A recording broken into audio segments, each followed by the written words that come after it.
How can Sasuke help his disciple, and why is Boruto's fate so dire? In chapter 56 of the manga, we saw how difficult the fate of Boruto was since he would disappear. This was confirmed in chapter 57, and, at the moment, it is impossible to stop the spread of karma, and as soon as this happens, he will cease to exist. The authors showed us in the first episode of the anime a scene where Boruto fights against Kawaki using karma. But what was that scene? Was it Boruto, or is it someone completely different? We do not know what happened. That Kawaki, who began to consider Boruto his brother, fought against him. Many events can be assumed that, most likely, will not come true, since so far very little information is known to us. Obviously, only one thing remains, that Konoha was not destroyed by Kawaki. Maybe it was Code, or Momoshiki. From all the information I have been able to gather, I have come to the conclusion that Boruto was able to stop the spread of karma thanks to his Jogun, and if this is really so, then it becomes clear where the younger Uzumaki got the scar. Most likely Momoshiki was trying to take control of his vessel and deprive it of this eye in order to end his resurrection in him, but he did not succeed. However, this might have been thought before Kawaki said that Boruto needed his own vessel. In the manga, he suggested that, since they are 80%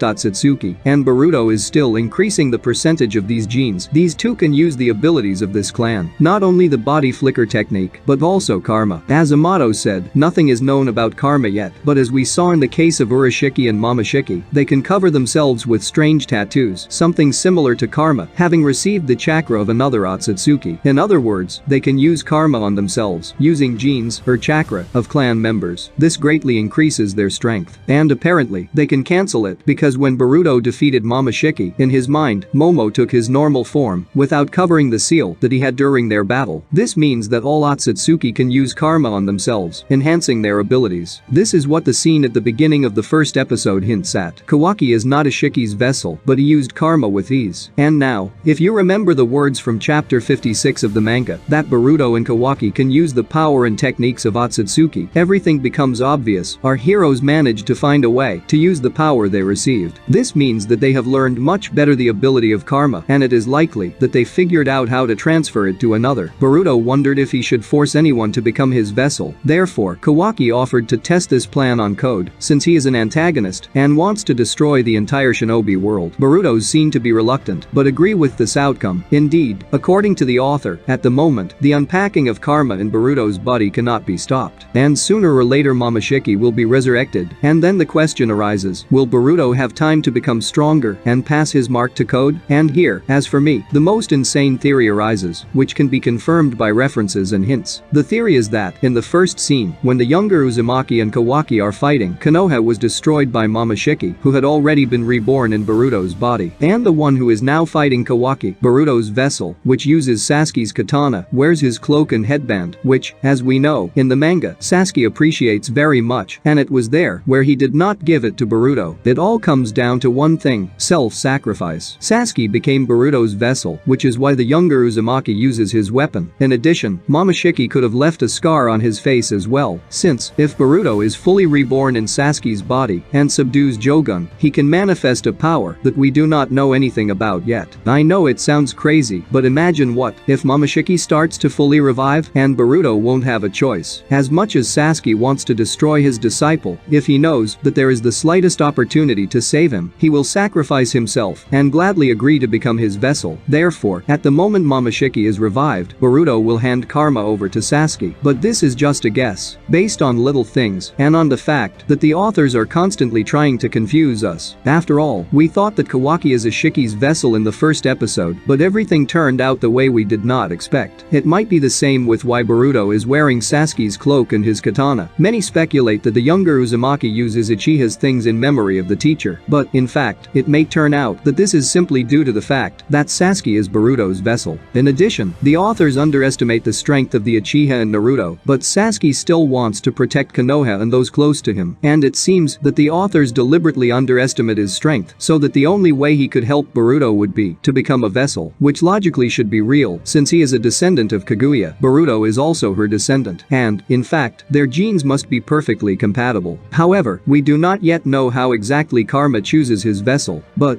if it depends on gene compatibility, then the Uchiha is the perfect candidate. Thus, Sasuke will not die, but sacrifice his body for Boruto to be reborn. And how ironic it will be, because even in the first and second seasons of Naruto, Sasuke also had to become the vessel in which Orochimaru wanted to be reborn. And the authors will simply end his story from where they started, from the vessel. As for me, it would even be cool, not lowering the character's strength, but he just wanted to help his disciple. However, this is all just speculation, and it is based on Boruto's manga. But I think that would be much better than just understating the Uchiha. In addition, this method would strengthen Boruto himself. After all, it is likely that he could use Sasuke's power as well, since Momoshiki, being in the body of the younger Uzumaki, is able to use his techniques. And this means that if, after all, the Uchiha becomes a vessel, we will see Susanoo performed by Boruto, and maybe even the Mangekyo Sharingan. It would even make sense if, in the end, Boruto could awaken even the Rinnegan, due to the fact that he is the son of Naruto, who, in turn, is the reincarnation of Eshira. As Hagoromo said, in order to receive his power, you need to combine the power of Indra and Eshira in one body. The younger Uzumaki inherited the power of Eshira, as he is the son of the seventh, and Sasuke is the rebirth of Indra and owns his power. This would allow Boruto to become very strong and fight not only against Code and Momoshiki, but also against other Otsutsuki members that we know nothing about. But, most likely, there are a lot of them. The ability to switch between different eyes, Byakugan, Rinnegan, and another Rinnegan, we saw in the Boruto anime. Urashiki was able to change his eyes. This means that Boruto's left eye will be able to switch from his own eye to the Sharingan and the Rinnegan, which he will receive thanks to the fact that Sasuke will be his vessel. In addition, there is one more nuance that has no logical explanation. In the anime, we were shown that Boruto's Jogun can wake up and disappear, but in the first episode, Boruto was with his eye closed, and when he opened it, we saw that his Jogun was activated. In the manga, this was logical since there might be a Byakugan, and it is logical to assume that this is not Boruto's eye, but someone else's, possibly Hinata. But in the anime, it was Jogun who was shown to us. This means that this is the power of the younger Uzumaki. If he can deactivate it, why would he walk with his eye closed? Therefore, there is an assumption that when Boruto passed his karma to Sasuke and was reborn in him, his Jogun ceased to be able to deactivate, and he is always activated, because when they were unpacked, the genes could reveal its full power, and he cannot deactivate it, since this is his true appearance of the eye. But in order not to waste chakra, he closes it, or in order to see the world with ordinary vision, and not with the Jogun. There may be many reasons why he closes it, but why doesn't he deactivate Jogun? It is logical to assume that this is due to unpacking karma. However, this is also just an assumption, since I contradict myself, since I have another option, and this is the one that was said at the beginning of the video. Boruto, with the help of Jogun, restrains Momoshiki and the spread of karma. That is why his Jogun is constantly activated, and he closes his eyes in order not to frighten people. And this is also logical. And as I said, it is for this reason that he could have a scar, because Momoshiki wanted to destroy the power that was holding him back. But, as for me, it would be cool if Sasuke became Boruto's vessel, and his Jogun is not deactivated simply because it cannot. All this we only have to learn in new chapters and in future episodes. And one would assume that Amato and Orochimaru could create a body in which Boruto could be reborn, but it may be that karma will not be compatible with the recreated body. Therefore, only Sasuke remains. Write in the comments what you think about it.